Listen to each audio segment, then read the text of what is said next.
For today's nail art, we are going to do a spring design. I'm starting off with my nails polished Tokyo A Go-Go from Morgan Taylor, and I'm going to add a layer of liquid latex around the cuticle area.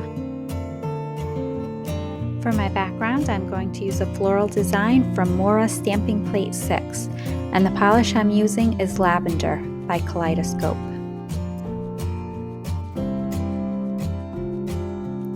In the lower corner of my nail, I'm going to stamp a white flourish design using Moyra Stamping Plate 76.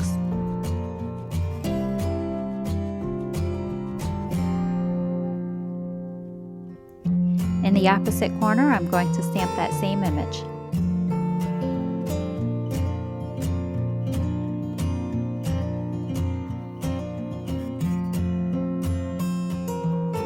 Remove the liquid latex and finish with your favorite top coat.